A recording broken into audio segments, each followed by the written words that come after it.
اجمل، ایک بہت بڑا چیلنج نظر آ رہا ہے کہ افغانستان کے شہریوں کی واپسی کا کہا جا رہا ہے مسلسل. 40 لاکھ ایک وقت میں پاکستان میں تھے. شاید دنیا میں ایسا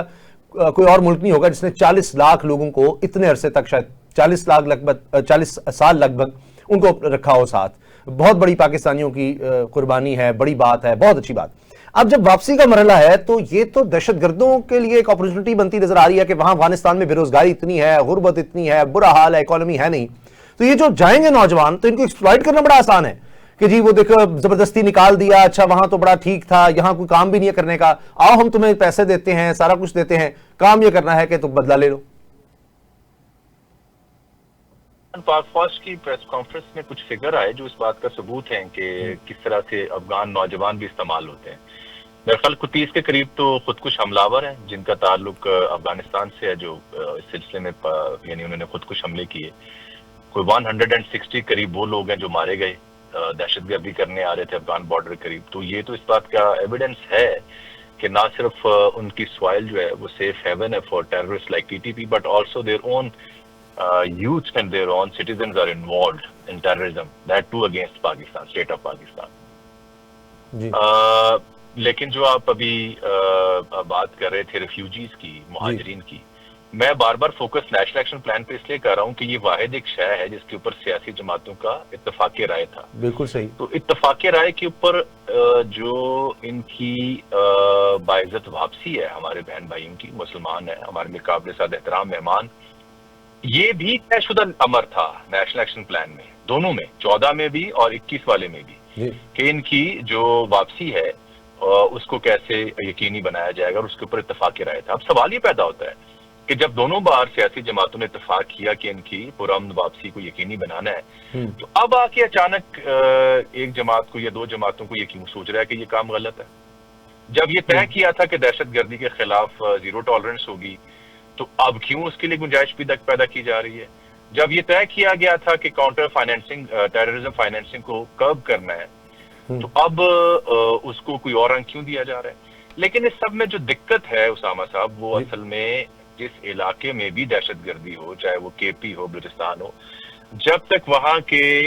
شہری، وہاں کی قبائل، وہاں کے سیاسی عمائدین اور پولیٹیکل ریپرزنٹیشن وہ یکسو ہو کر ریاست کے ساتھ نہ ہو، تب تک مسائل یہی ہوتے ہیں جو ہمیں درپیش ہیں. اور یہی میرے ملک کی ریاست اور سیاست کا سب سے بڑا انفارچونیٹلی المیہ ہے کہ ہم وہ کنسنسس ابھی تک بلڈ نہیں کر پائے، ڈسپائٹ دی فیکٹ کہ نیشنل ایکشن پلان کے اوپر وہ کنسنسس لکھا ہوا تو دکھائی دیتا ہے، لیکن سیاسی طور پر اس میں ہمیں تفریق دکھائی دیتی ہے. جو چابہار کی آپ نے بات کی، ابھی ریسنٹلی ٹرمپ سرکار نے چابہار کے اوپر جو خصوصی رعایات دے رکھی تھی بھارت کو، بھارت چونکہ ایران کے ساتھ کسی بھی ایسے دھندے کے لیے آپ کو خصوصی رعایت چاہیے امریکہ سے، تو وہ امریکہ نے خصوصی رعایت کا اہتمام ان کے لیے کیا ہوا تھا چابہار کی ڈیولپمنٹ کے لیے. تو ریسنٹلی جب سے ٹرمپ مودی سے ناراض ہوئے ہیں تو وہ خصوصی رعایت بھارت کے لیے ختم کر دی گئی دوبارہ سے. اور اب وہ جو شخص بھی وہاں پہ سرمایہ کاری انویسٹمنٹ کرے گا اس کے اوپر امریکہ پابندیاں بھی لگا سکتا ہے یا اسے کسی اور اس سطح کا نشانہ بھی بنا سکتا ہے جو ان کی اسپیشل سینکشن کمیٹیز کے معاملات ہوتے ہیں.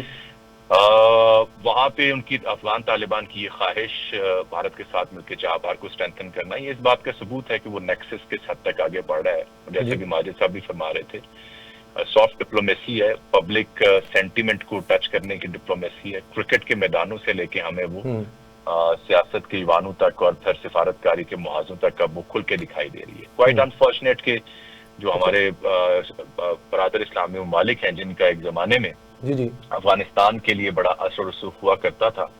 اب میرا ذاتی جو اندازہ معلومات ہے وہ اس حد تک اب نہیں رہا، وگرنہ افغانستان کے کابل کے معاملات میں عرب اسلامی ممالک میں کچھ نمایاں جو ممالک ہمارے دوست ہیں ان کا بڑا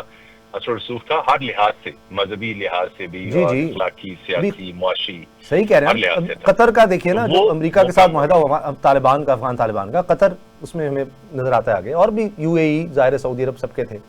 ٹھیک، وہ نہیں رہا. جی میں وہ یہ کہہ رہا ہوں کہ جو